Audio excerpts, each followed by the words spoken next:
Well, hello, everyone. This is John Byrne with Poets and Quants. Welcome to our backstage event. We're talking about STEM MBA programs. Now, STEM has become incredibly popular. It's largely because it allows international students to come to the US, among other places, and to avail themselves of something called OPT, which is optional practical training.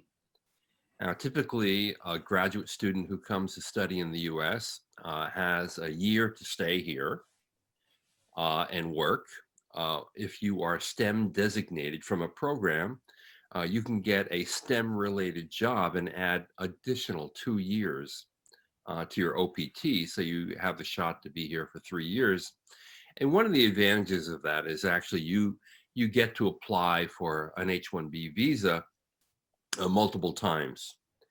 At a time when there's a lot of anti-immigration rhetoric in the United States, and at a time when there's more uncertainty over the H-1B visa, a STEM designated MBA track or MBA affords a whole new path for many international students.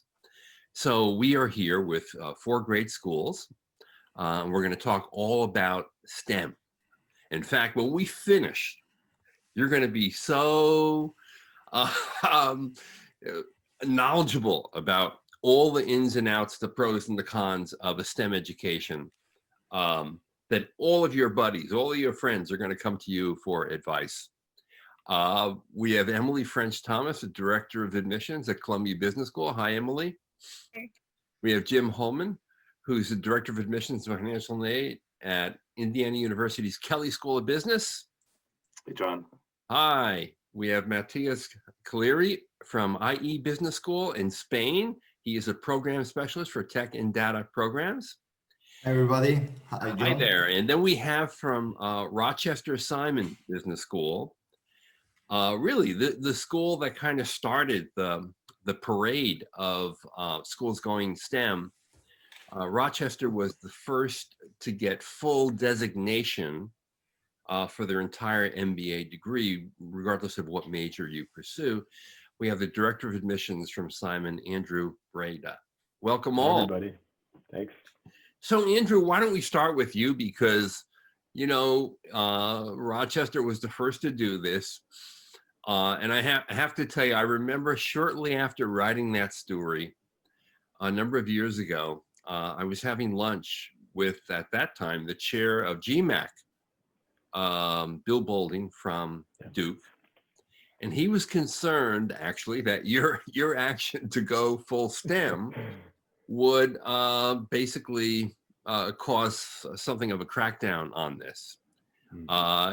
The opposite actually occurred. There was no crackdown, and in fact, one school after another decided to do it. What led Rochester down this path so early?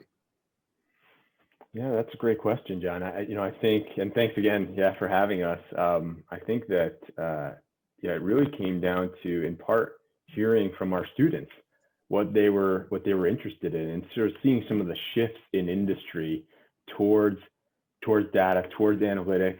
And we had always been heavy in analytics. We our previous dean Andrew Ainsley used to say that we were unabashedly analytic, and so I think it's something that we had done for a long time. And so we started seeing this natural trend towards analytics and towards these STEM fields.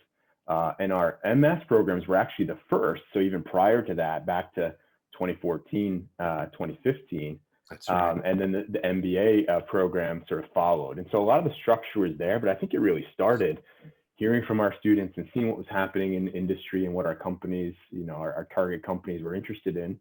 And it kind of went from there. Yeah. Right. And Emily, you're among the newest schools to go full STEM on your MBA program at Columbia. What was behind that decision? And that was in February, I believe? It was in, early February, late January, we made the announcement. I think a part of that is that our at this point, not so new, but newish dean, Costas Miglaris. He has an engineering background. He's incredibly passionate about tech and data science. And I think similar to Andrew, we were seeing trends in the marketplace where we had a lot of students who were interested in more technical courses. We sort of see all industries at this point. I mean, you look at most industries have a tech component to them. And so I think that there's sort of this natural progression toward more technical courses. And we started to realize, actually, we have the courses. We didn't have to change anything in our curriculum to get the STEM designation. We had the technical courses there and the quantitative heavy courses there. And, of course, I think there was a realization of what was going on in the country, and knowing that we have 44% international students. We have a very large international population at Columbia who, they're very important to us. They are, really vital members of our community, and we wanted to support them and make sure that they were able to reach their goals. So I think the STEM designation really made sense. We were happy to make the announcement. I think it got a little overshadowed a month later by COVID, but especially in this environment, I think it's really important for our international students to have that security net. Yes. And, Emily, you just mentioned something that just, clicked in my mind. STEM designation has occurred at a time when, let's say, the last 5 years, there's been a tremendous emphasis on data and business analytics in business programs. And so it's a nice kind of sync up with the newfound emphasis on data analytics, which comes out of the old decision sciences discipline anyway. But it's become incredibly important for companies who are trying to use the mountains of data that they have and make it more effective for decision making. Now, Jim, you have 5 of 7 majors that are STEM designated. The only 2 majors that are not would be entrepreneurship and management. So I'm imagining that those other majors have more of an analytical or quant bent, right? Definitely. Similar to Columbia, we didn't have to change anything in our curriculum. We didn't have to add anything. The STEM designation reflected the quantitative nature that already existed in our curriculum. And we have been producing graduates who can focus on, data-driven business decisions, solutions, operational insights. And so that was already reflected in our marketing, finance, business analytics, supply chain and operations, and our strategic analysis of accounting majors. Right. Now, Jim, does it make, I'm assuming that while this is a big advantage for international students, there are domestic students who are interested in STEM designation as well, who may want to pursue a more technical or quanti role in a company. Am I correct? Definitely. We're seeing so many companies that rely on technology and driving their consumer experience. Companies like Amazon, Whirlpool, or any company that is focused on data-driven decisions, which span so many functions and industries. Our 3 top employers last year were Amazon, Google, and Microsoft. And so those skills that our students develop certainly prepare them well for the kinds of opportunities that companies are looking for today when they hire an MBA. Right. Now, at IE, which obviously is based in Madrid, how does STEM come into play for a Spanish school? It's actually a good question, Joan. And actually, we actually separate, we actually have the traditional MBA, and last year, I don't know if you find out, but we actually launched a new program called the Tech MBA. So the need for this is we actually divide the students in 2 profiles. So one is the typical business background who wants to transition to the tech sector. And then we have a different profile who is very technical that wants to transition to more management skills. So the traditional MBA and what we have done in IE University is that most of students who want to have an MBA, a traditional MBA with a STEM destination, we normally offer the dual degree option. So basically, you have the option of doing a typical MBA with a master in big data or with computer science. However, as I think is what Andrew was saying, we actually finding a lot of candidates now that they're actually being studying engineering, or they did a bachelor in mathematics, and now they want to transition into more a management role. but they feel that probably the traditional MBA does not connect to what the technology sector is demanding. And that was why we created the Tech MBA last year, which basically was focused on helping these tech individuals to do a little bit the transition, but it's still all related to the tech sector. So that was kind of the two differences that we have. So we have the traditional MBA that sometimes shares with a neuromaster like computer science, big data, and then we have the Tech MBA for more that technical profile. In the Tech MBA, is there a lot of emphasis on product management? Yes, it's actually it'll focus on product management, but as well as becoming a manager or within a tech specific company. So, and it's a very great question. So when we talk about the Tech MBA, we're very focused on technology companies. Of course, we're talking more on a digital perspective, not so much on a manufacture in that itself. But yeah, we focusing on probably becoming a product manager or either a consultancy or either a project manager within a digital firm.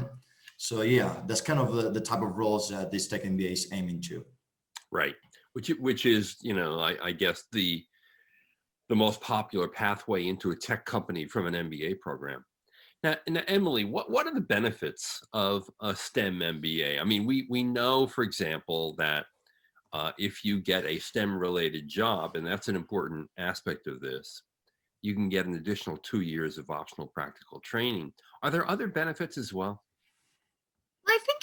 I think you mentioned this earlier, but it is a designation. It signifies to other companies, even for domestic students, that you are coming to that company with technical expertise, with quantitative expertise. And I want to emphasize, so for Columbia, we don't have majors, so it's all students will be designated STEM. And also we're looking for students with a variety of backgrounds. And we believe through our core courses, you take core courses in the first year, and one of them is business analytics, of course, that we are essentially getting everyone up to speed on a lot of these technical skills, no matter what your background is.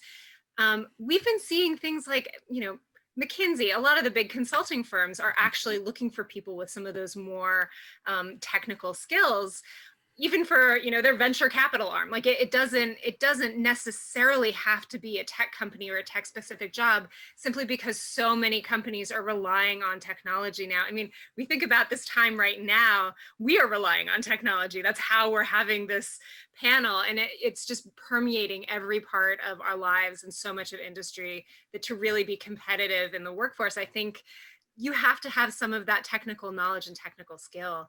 And I think it just gives our students a lot of flexibility as they're looking for work, especially as the economy changes. Yeah, that's really true. Now, Andrew, I'm a poet. I majored in political science and English. Right. And, maybe STEM scares me because it means I got to be more quanty I got to be more like a quant instead of a poet. So can you give any assurance to the poets out there coming to your program that I won't flunk out? Yeah, that's a common concern, right? I mean, we all hear it. I know, and to Emily's point as well, at Simon Rochester, we don't require technical backgrounds. We don't require hardcore quant backgrounds coming into the program. We believe we can teach those skills, and what I usually like to say, just kind of steal your tagline a little bit, John, but I like to say that we turn our poets into managers of quants. We don't expect our poets to be quants, right? We don't expect them to be the data scientists necessarily that are doing all the number crunching. However, we want you to have those skills that you'll be able to manage those cross-functional teams and be able to communicate with the engineers and the data scientists in order to solve problems. And so yeah, I mean, you're going to be learning some skills, right? You're going to be stretching different muscles than you have in the past. But ultimately, it's to give you that experience in terms of, leading those cross-functional teams. So I think, that's a really good point, because I think, STEM designation does not make the MBA no longer a general management degree. It's still a general management degree. Right. And actually, a little more emphasis on the technical aspects of business allows you to have deeper communication and deeper engagement with people in an organization who have to fulfill that role, because technology is part of everything today. And so even if you have little to no interest in the quant stuff, it's a necessary part of the toolkit that will allow you to communicate with others and to work with them in a more productive way, I think. Now, Andrew, since you guys went out first with the full MBA and STEM designation, and I believe there were a couple of programs that had tracks like Wisconsin or Duke before that. But what result have you had? In other words, both on the intake side among admits and on the outer side, when you produce those graduates into the marketplace, what impact does a STEM MBA have? And since you've been at this for a while, I think you're in a good place to answer the actual result of a STEM education.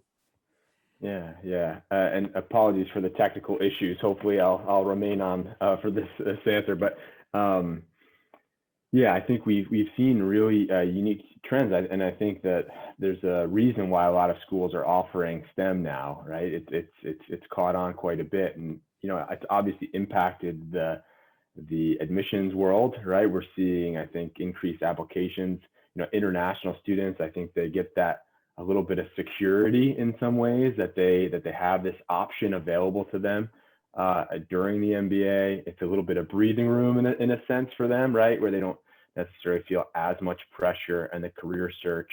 There are still obviously hurdles to overcome as an international candidate, but you have some of that reassurance in that STEM designated MBA. So we've seen that obviously impact our admission numbers, our applications.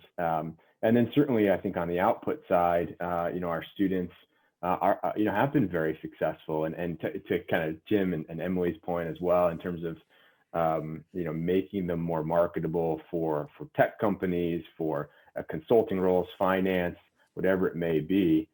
We've seen very good success in terms of where our students are landing and standing out in the job market with that STEM designation. Yeah.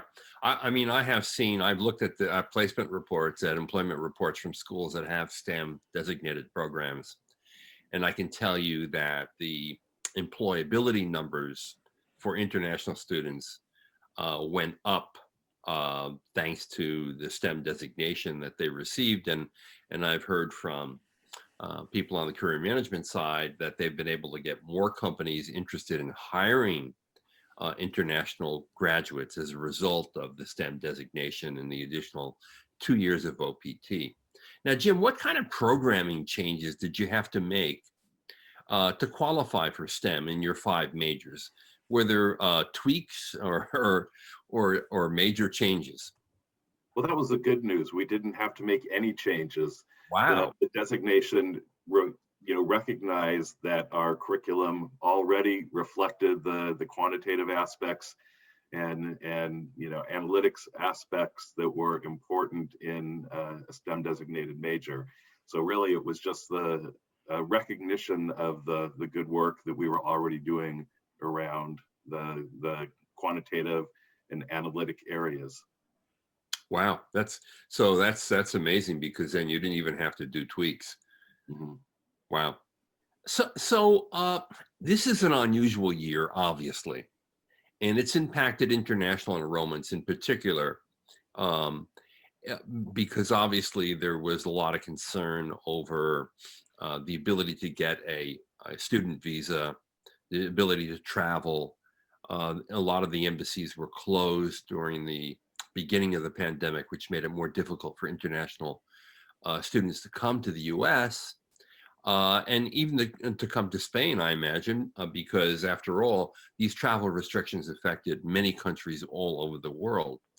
So I'm thinking that, a more STEM designation may not have had as big an impact in the incoming classes this fall as it might ordinarily have had, because of the travel restrictions, the inability to get visas, the difficulty over taking standardized tests, and then the general concern over the safety and health of people who are traveling and its impact on student mobility. So at IE, in terms of your incoming class, did STEM play any role at all because of these pandemic restrictions and difficulties? Or do you think you'd actually maybe get fewer international students if you didn't have the STEM designation on your tech MBA? That's actually a great question, Joe. I mean, I'm not gonna lie to you. I mean, of course, we have in some countries that they still have the embassies closed. They're still having some struggle in getting the visa. So it's a bit of challenging from that side, and we're doing our best to adapt to every necessity. However, what we're looking for, just kind of clarify, our intake starts next January.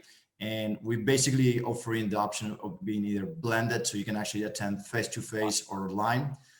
Of course, most of our students, they want to come to campus because they want to actually interact with the students. And of course, they want to enjoy Madrid. But so far, we've basically been telling students that either if you're online, then you can actually come, for example, the upcoming month. So for example, let's say in January, you're not able to attend the program, but then in February, suddenly the embassy opens or the restrictions are down. We actually offering this flexibility that you actually attend class later on. So by being this adaptability, we have actually kept some students engaged and they're actually want to come still. But yeah, of course, we have to be honest. There's a lot of uncertainties right now. So so far, we're basically working with information every day, but we're basically adapting so they can feel actually safe and taking all the right protocols. Right. And Emily, you mentioned earlier that in a typical year, 44% of the incoming cohorts would be international. And I know you guys had a terrific increase in your applications in the last admission cycle. What did you end up with on the international side? 44%. Wow, that's astounding. Yeah. Yeah, I think the year before it had actually been 48%. So I mean, I think we're very fortunate. New York is a place that attracts a lot of very international students, and people who are international can feel at home in New York because, you know, I always say whatever home food you're craving, you can probably find it in the city somewhere. But, you know, I think. And probably in and around Columbia. Yeah, it's just the food line, right? Yeah. I mean, these days, I think we did go what we're calling we used a high flex model where students are able to come in person for part of it, but we of course had students who were international and weren't able to get to campus, and so they're joining virtually. There's students who have health concerns, they're joining virtually. Some professors have, you know, concerns, they're doing their classes virtually. About half of our classes, half the electives are virtual. So, you know, it is a different year. It is going to be a different experience for this class than it was for previous classes. But I think the one thing I've been hearing, you know, silver lining, there's been anecdotally an awareness among the students that everybody needs a little bit more, right? Everyone needs a little more connection with each other, and there's kind of a bond forming between this class that I think is going to be unique. And, you know, they are the class of COVID. You know, for worse, I think that there are things that are very unfortunate about that. People are going through a really rough time all over the world. But on the pro side, I think that there's an incredible opportunity here to really study leadership and study crises in real time. And this is sort of a learning environment unlike any other learning environment. They're able to view adaptation and figure out how companies are adapting to this. They're potentially able to see the opportunities that are going to come up because the economy will change after this, whether it's how we work, where we work, you know, what kinds of things we buy and where we buy them. All of that is really changing, how the supply chain works. And they're able to identify that in real time, which I think is going to make them uniquely suited to what, you know, I hope there are no more crises like this, but they're uniquely suited to whatever the next crisis is, right? And that, I mean, ultimately, that's what leadership is. That's what we need in leadership right now. That's really true. I like your phrase, the class of COVID.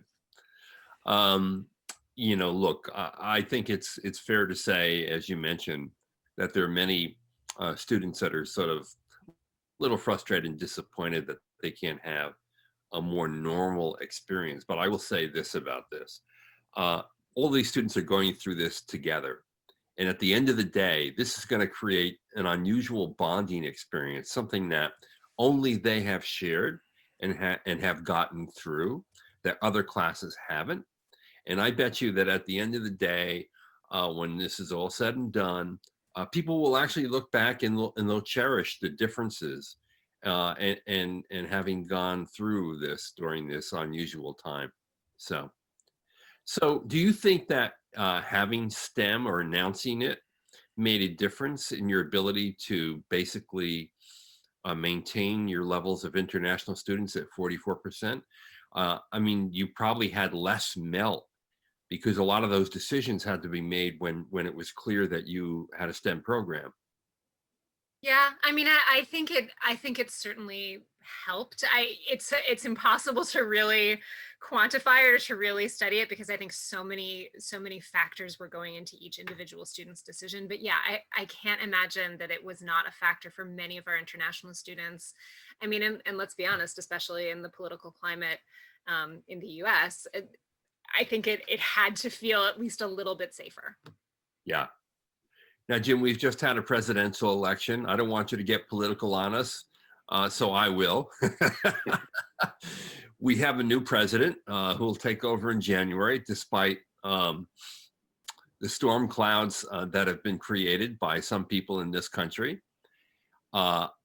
Every indication is that things will get back to normal in terms of our embrace of immigration and a more progressive attitude when it comes to inviting, welcoming, and embracing international students and people. Will STEM be as important as we move forward in the new political environment as it has been?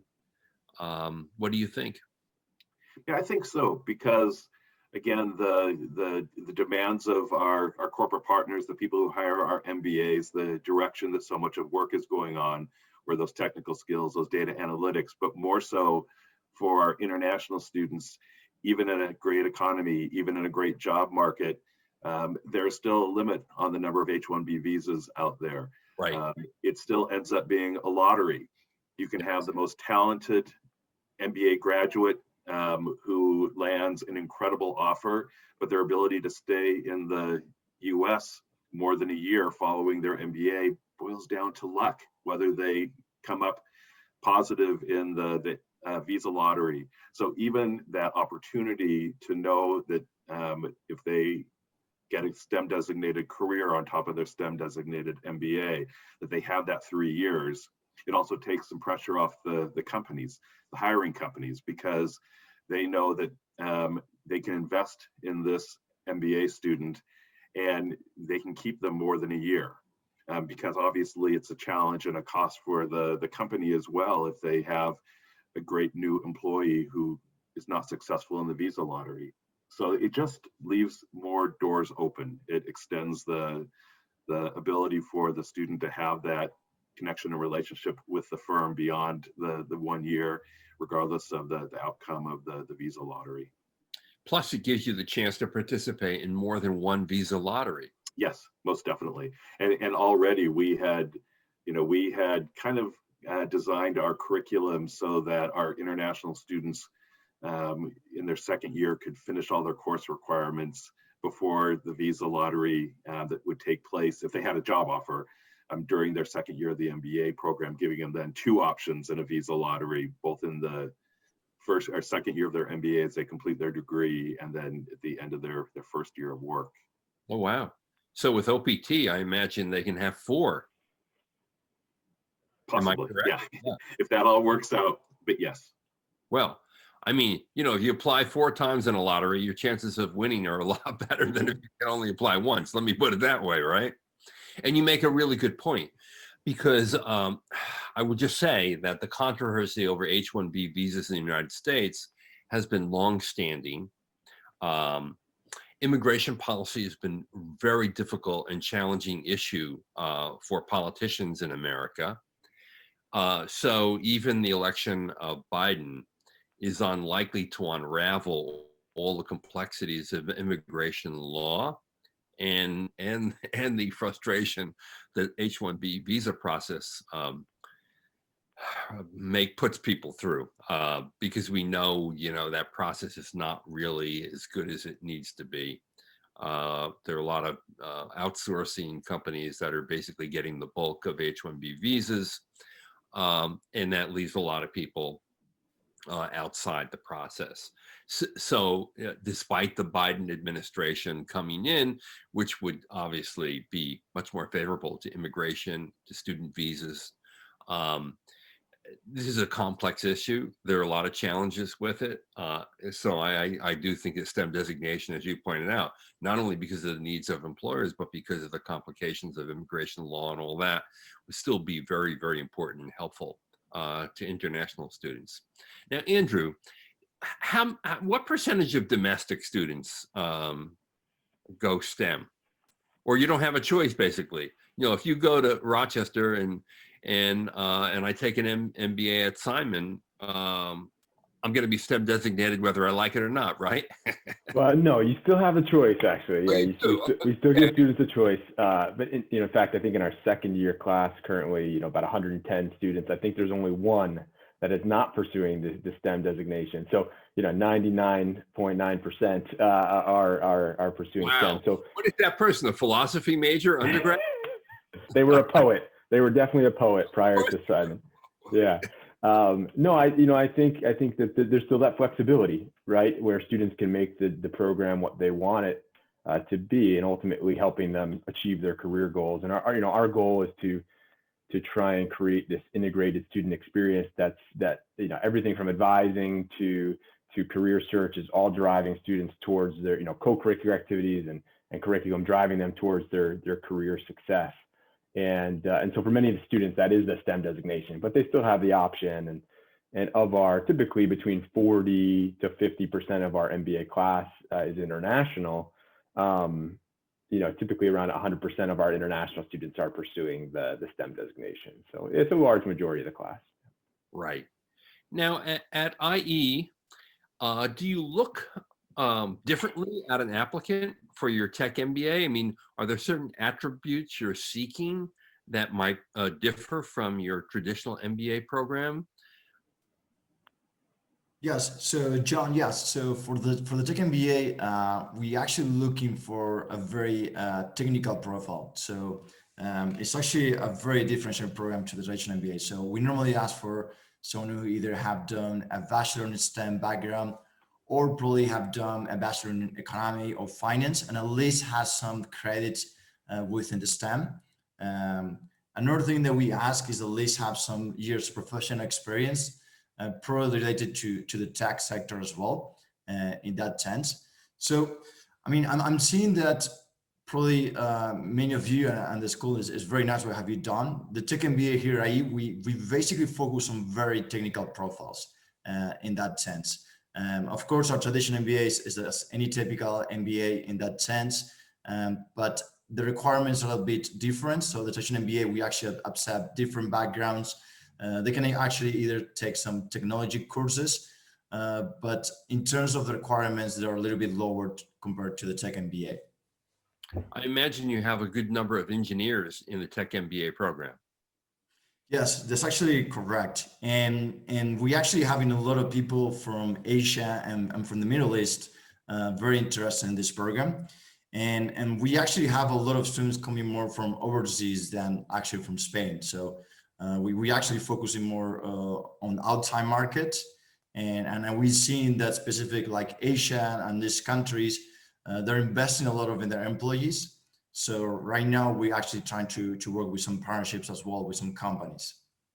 Right. And Emily, do you look at applicants differently?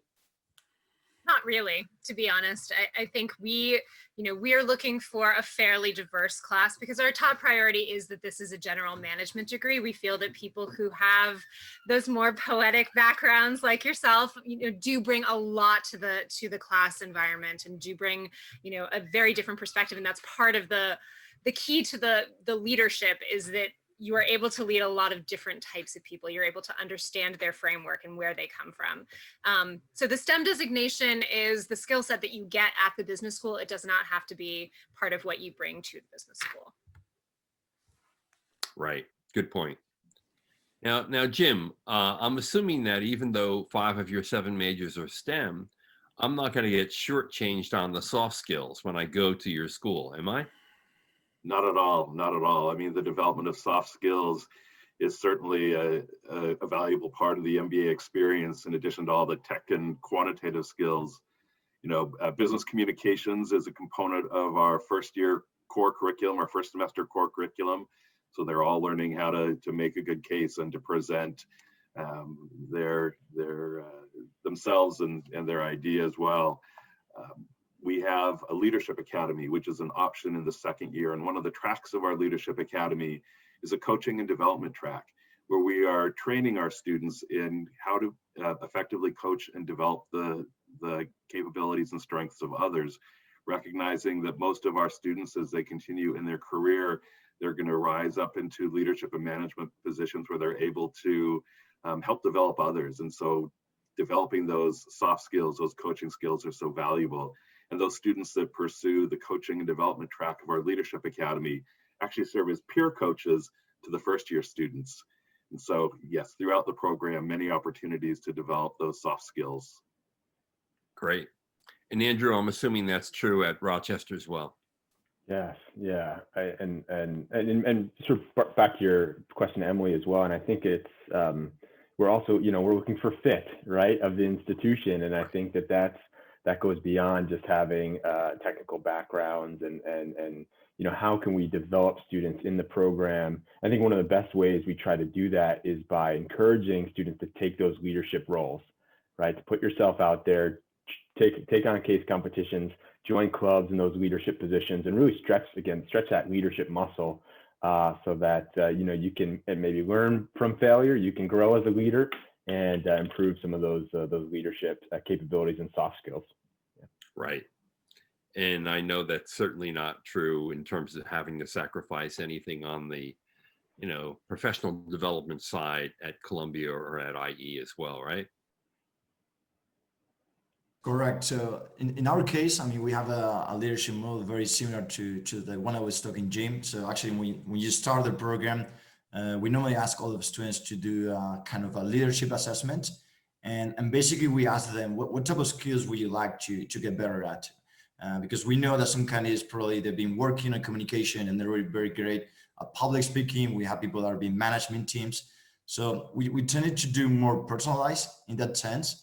And of course, we have to take into account a lot of technical people. Probably they have been processing data. They have been doing a lot of developing hard skills. So when it comes to soft skills, there's a lot of gap. So we've been working with this model so far with STEM MBA. Now we copy to Tech MBA. And so far, the results are very excellent. And then on top of that, we actually providing them some courses. So for example, like how to communicate effectively, how to develop kind of critical thinking, and of course, leading teams. So far, I mean, we think it's going to be very successful. And this is very similar to what Jim was saying. Great. Now, Emily, are there things that are misunderstood about STEM designation? I'm sure you speak to a lot of applicants, a ton of them. And I wonder what kinds of questions you get and what kinds of misinformation is out there that we can help to correct. Yeah, well, I think you touched on it earlier, that sort of idea of, if someone is more of a poet at heart, if someone is more interested in those softer skills or that management type skill, should they be scared of doing an MBA program that has been designated STEM? Does that mean it's going to be, very quant heavy? Does it mean that it's going to be, too hard for them? And I think the reality is, yes, it is going to be hard and it is going to be quant heavy. So be prepared for that. But I think a lot of MBA programs are, you're taking finance, you're taking statistics, you're taking accounting, right? Like you're taking these courses. But at the end of the day, just know that there are a lot of a lot of ways that you will be supported through this. You will be supported through, we do have core courses. If someone is a CPA or a CFA, they can exempt, they can take an exemption exam and exempt out of the core course. So it really is a course designed to get anyone, no matter what their background is, up to speed on the foundations of business. It is, knowing that there are TAs, there are professors with office hours, there's tutoring for students who really are, struggling, and there's a learning team. Columbia has a very, very dedicated belief in the team learning environment. And not only does that help you really gain perspective from a lot of different diverse people, but it means that you might have an accountant or, a finance professional on your team if you are not, and that person's going to help talk you through and kind of push you to take leadership roles on the team to lead that corporate finance assignment and make sure that you're getting the material. And it's that kind of bond that you create where everyone's cheering each other on that I think is really important. At Columbia, not only do we have the teams, we also have something called grade non-disclosure. And this was brought up and voted on by the student government 7 or 8 years ago at this point. And that is something that has been a huge facilitator in just, it's not that you don't have to worry about grades, you have to do well, you have to study, you're here to learn, but you don't need the top grade to get the job that you want to get. Recruiters don't ask you for your grades. So it really is about students pushing each other to do something they are uncomfortable with. And that's how we learn. And that's how we become leaders, by putting ourselves in those uncomfortable positions. So for the poets out there, get ready to be a little uncomfortable, but you'll do it. And that's the important thing. That's right. On your learning team, you're not just going to have philosophy, geography, political science, and English majors. No. You'll throw a few quants in there, the CPA, the person from finance. And I mean, that's the beauty of poets and quants, right? The idea is you build on the strengths of the group through collaboration, and you minimize the weaknesses. Right. And for all those, people who are going to be CFOs or CEOs, or people who are going to start their own company, it's knowing how to put people together with those different strengths. It's a huge benefit. Yeah, exactly. Now, I said earlier, and I want to get a little clarification on this, and Jim, perhaps you can provide it. STEM designation allows you to take a STEM-related job to take advantage of the additional 2 years of OPT. Now, not all MBA jobs are STEM related. So what kind of jobs, in fact, tend to be STEM related, where the STEM designation has real value for the graduate? Sure. Well, I'm probably not as well versed in this as our career services team, but certainly any of those positions that, again, are relying on data-driven decisions, that are relying on people's understanding of technology and its impact on the work that they do. I suspect that there's probably not a pure definition of exactly what qualifies a position as STEM or not STEM. It probably is partially defined by the company, but certainly incorporating all of those elements that led our schools to receive the STEM designations that we received. And I would think that because so many MBA jobs have a core data analytical component to it, that if a company so desired, it could designate a job as requiring a STEM graduate. Am I right or am I wrong?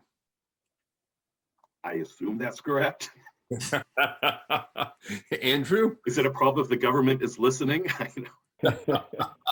Andrew, what's your take? Yeah, I think that's true. And I agree with Jim. I think what we've seen is that, I quite frankly, I've been surprised sometimes when some jobs are STEM designated, because I think to your point, John, there is a level of analytics that you'll see in many of these post-MBA roles.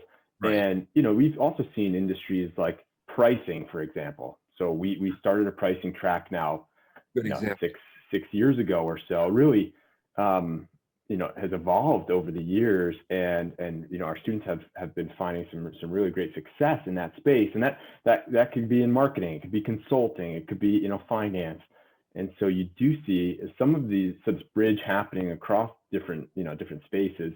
But I think to your point, it is somewhat on the company side as well to make the case for why a position can be STEM designated or should be, and has some level of the data analytics component to it. And so you see jobs in a variety of different industries. Yeah. Right.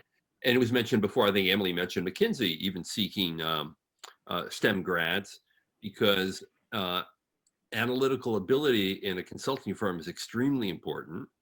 And MBAs who take those associate jobs have to do a fair amount of number crunching above and beyond what the analysts do in a consulting firm.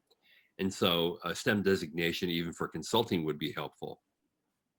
Now, at IE, for example, even though it's a tech MBA, I bet you that not 100% of your graduates would go into the technology industry. Yeah, actually, you're right. So a lot of people, basically, they are probably trying to grow within their company, or they're probably trying to change sectors. And then, of course, it depends a lot of the background, right? So we probably have oil and gas engineer, and now he wants to become a data analyst, or Right. he probably wants to be a manager within the tech software vendor company. So it really gives you the possibility of exploring, but it still is very niche and very focused on the tech sector. So here, specifically in Europe, we're seeing that a lot of companies are demanding every year more specialized type of profiles. So we're basically trying to narrow more the type of MBAs as well as the tech MBAs. So that's kind of the transition that we're seeing here. And basically with the tech MBA, we're trying to help these profiles get more opportunities within the tech sector. Right. Now, let me ask one of my favorite questions.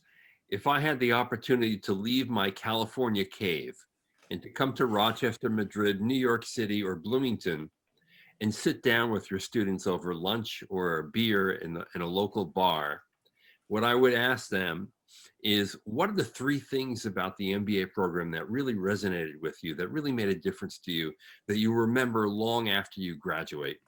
Emily, what would a Columbia MBA tell me? I think they'd start by saying the people, because at the end of the day, no matter what you're doing, no matter where you work, what the program is, the people you're working with make or break it, right? And I think it's always about the people and about the connections you can make that are sometimes surprising, people you would never have assumed you would become friends with until you get to Columbia. I think also just the level of opportunity, because through those people you are building a network, and it's not only the fellow students, but it is the alumni, and just the ability to reach out to an alum who's a director at a company that you really want to work in, and just say, hey, could I chat with you for 15 minutes? I think that kind of level of opportunity is priceless, and just so profoundly life-changing potentially. And I think also just the ability to hear from people who are memorable. So, we have incredible speakers who come to Columbia nowadays. It's all virtual, it's all through Zoom. But, so many people who are, heads of different kinds of companies that you can hear from, or started their own company, and you can hear what their challenges are. I think it's just a level of access that you really can't get anywhere else. And then, of course, all the things you learn. But I think that those are going to be the memorable things. It's going to be the people, the relationships you build, the opportunities you get through those relationships, and then, of course, just the access to hear from people who are incredible leaders. Yeah, really good point. Jim, what are your 3 things? Well, to repeat Emily's first, it's certainly the people, and that's what I hear from our alums, from our students. There's something I think unique also about our students going to school in a college town, where they're coming from all over the country, all over the world. Because of the nature of Bloomington, they all live within a mile or 2 from each other and from the campus. And there's something about that common and shared experience that pulls them together so close as a class, and in such a strong community with our faculty and staff. And so the people always is the top thing.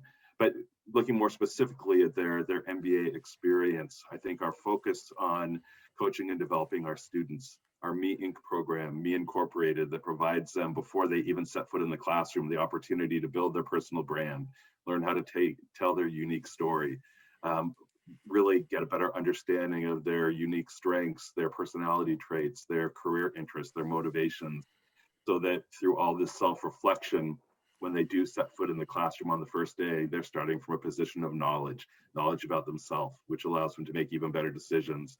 And then just all the experiential and hands-on learning experiences. I think the highlight for so many of our students is our Global Business and Social Enterprise program, GloBase, that allows them to consult with an international client in teams where they are navigating cultural differences, language differences, time zone differences. But at the end of the day, they're delivering a solution to their client that's making an impact. They're doing something good, and they feel great about that kind of contribution. So things like GloBase, Me Inc., and certainly just the Kelley community, those are the things that I think stand out for our students. Right. Andrew at Rochester, if I come, what's going to wow me? Well, we'll get you a garbage plate first. That would be the first thing. That's a whole other webinar in and of itself. But no, then I think our students would say, similar to Emily and Jim in some ways, we talk about being unabashedly analytic, right? We have a very analytics-based program, and it's rigorous, right? Students are going to work hard, but we're also unabashedly supportive. And so our students are going to get that supportive environment in the MBA experience. And it's going to be in a very personalized program. We're one of the smallest, sort of in the top 30 programs. And so when you see, a class of 100 to 120 or 130 MBA students, you really get to build those personal relationships, both with your classmates as well as staff and faculty.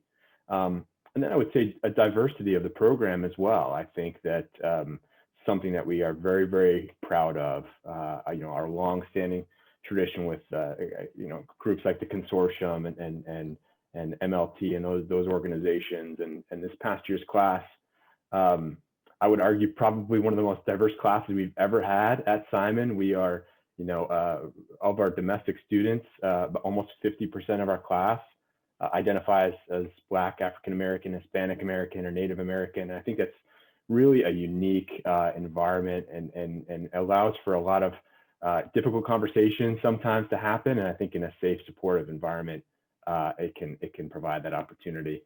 And then, I would just sort of echo that the community, the experiential learning that you get in the program through, consulting projects that are required, but also then, supplementary to the program are really unique and provide a lot of that opportunity to make an impact, like Jim was saying as well. Great. Yeah.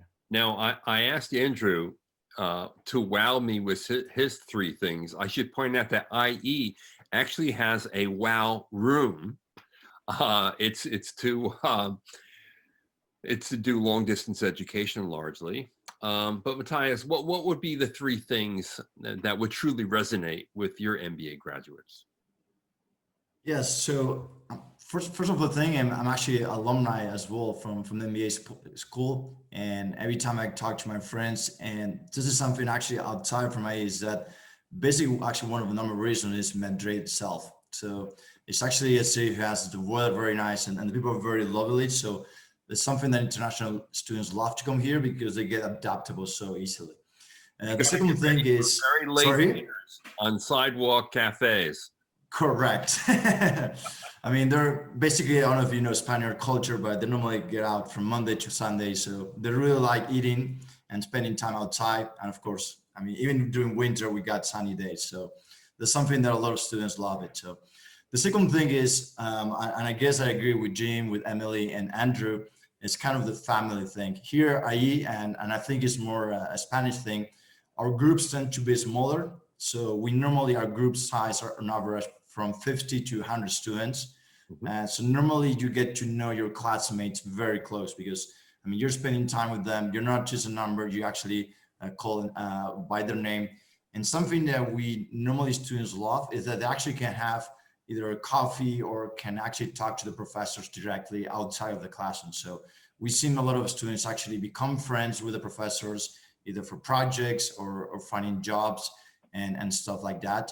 And I think the third one is actually the kind of what we call it here is the campus life, what is actually outside the classroom. So, and I think what Emily was saying, it was correct. So for example, a student, you can join like multiple clubs, and for example, you can meet students from different masters. So let's say, for example, now you want to try and learn a little bit about business or big data or I don't know, digital marketing. So you join a club and you start doing seminars, you start learning people who are actually interested in this field, and you actually bring companies on campus. So that so far is very interesting for the students. So yeah, I would say Madrid, kind of the family, and the last, the life outside campus as well. I've had a number of very late dinners on sidewalks in Spain. I can tell you dinner is a 3-hour event. And it's not dinner, it's a feast. It's a social feast is what it is. It's a wonderful cultural aspect of life in Spain. Now, we're in a weird time, you know. I know you're not encouraging people to come to campus and sit in a class and have coffee or drinks with your students to get a feel for the place. So let me ask each of you what your advice is to the current crop of applicants.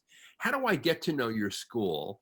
How do I get to have a feeling for whether or not I fit there if I can't come? What should I do? Emily? Yeah, no, you can absolutely join our virtual sessions, and we've been able to have a lot of really interesting virtual sessions. We've been able to invite people to different speakers. We had an alumni panel last week, which was really incredible.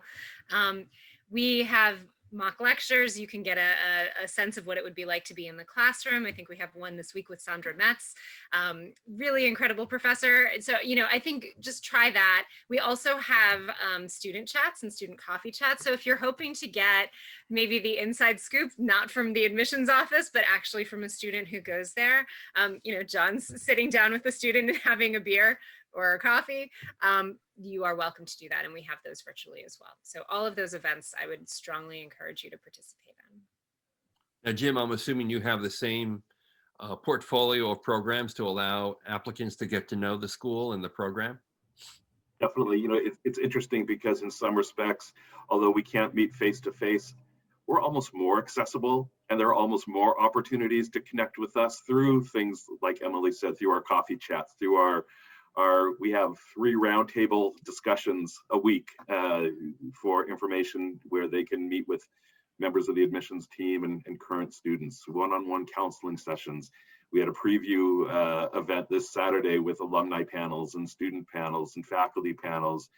And so, you know, from the privacy of one's home, they can explore so many programs and so many parts of each program. So don't hesitate to reach out to us.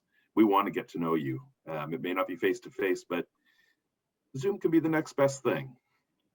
That's right. I mean, Jim, would you hook me up with a student who likes wine so that in my chat, I can pour myself a glass of Cabernet and we can share it together on Zoom? You could do that, right? Actually, I'd hook you up with one of our alums who owns Indiana's largest winery, just 10 miles up the road. And I know they could hook you up. Oliver Winery. There you go. There you go. Andrew, what's the best way to learn about the Simon program in the school?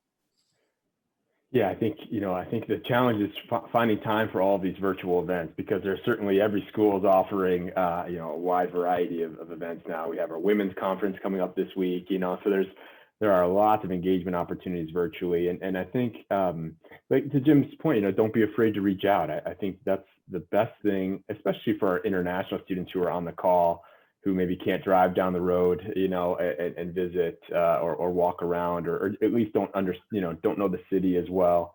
Connect with our students, connect with the staff. I give out my cell phone number. I get texts random hours of the evening and with application questions. And I think it's just, don't be afraid to reach out and take that chance, that opportunity to connect with the student body and the staff.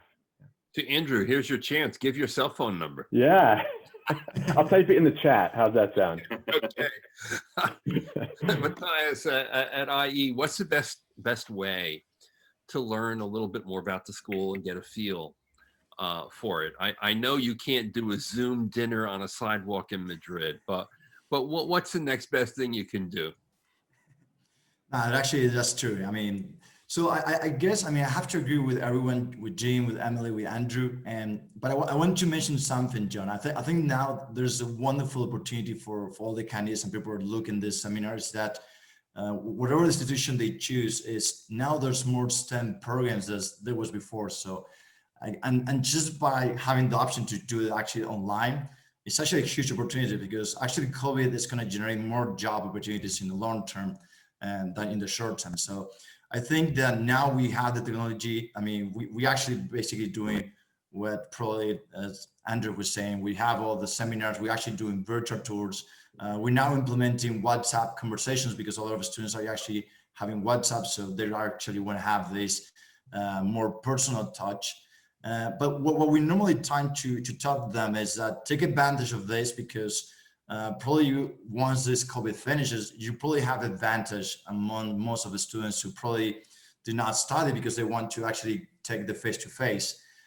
So I'm basically, I mean, we're using the technologies, we're using seminars, we're using a lot of sessions, but I think it's a wonderful opportunity to take advantage now.